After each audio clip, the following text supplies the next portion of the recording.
কিশোরগঞ্জ 4 আসন ইটনা, মিঠামইন ও অষ্টগ্রাম নিয়ে গঠিত হাওর অঞ্চলের গুরুত্বপূর্ণ এই সংসদীয় এলাকায় আসন্ন ত্রয়োদশ জাতীয় সংসদ নির্বাচনে একমাত্র নারী প্রার্থী হিসেবে মনোনয়নপত্র জমা দিয়েছেন কাজী রেহা কবির সিগমা।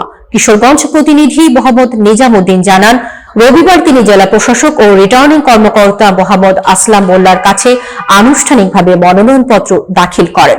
মনোনয়ন জমা দেওয়ার সময় জেলা প্রশাসক কার্যালয় এলাকায় তার সমর্থক ও ভোটারদের উল্লেখযোগ্য উপস্থিতি লক্ষ্য করা যায়।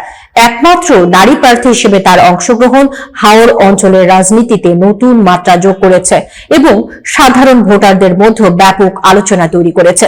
মনোনয়ন দাখিলের পর গণমাধ্যমের সঙ্গে কথা বলতে গিয়ে কাজী রেহা কবির সিগমা অভিযোগ করেন, তার কর্মী ও সমর্থকদের বিভিন্নভাবে হয়রানি করা হচ্ছে।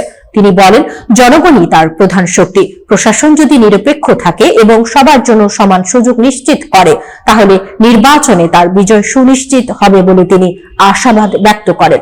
এদিন তিনি জেলা পুলিশ সুপারের সঙ্গেও সাক্ষাৎ করেন। সেখানে নির্বাচনী মাঠে শান্তিপূর্ণ পরিবেশ বজায় রাখা এবং সব প্রার্থীর জন্য সমান সুযোগ নিশ্চিত করার দাবি জানান তিনি। হাওর অধ্যুষিত এই আসনে একমাত্র নারী প্রার্থী হিসেবে কাজী রেহা কবির সিগমার মনোনয়ন দাখিল নির্বাচনী রাজনীতিতে নতুন আলোচনার জন্ম দিয়েছে। এখন যাচাই বাছাই শেষে চূড়ান্ত প্রার্থী তালিকা প্রকাশের দিকেই তাকিয়ে আছেন ভোটাররা।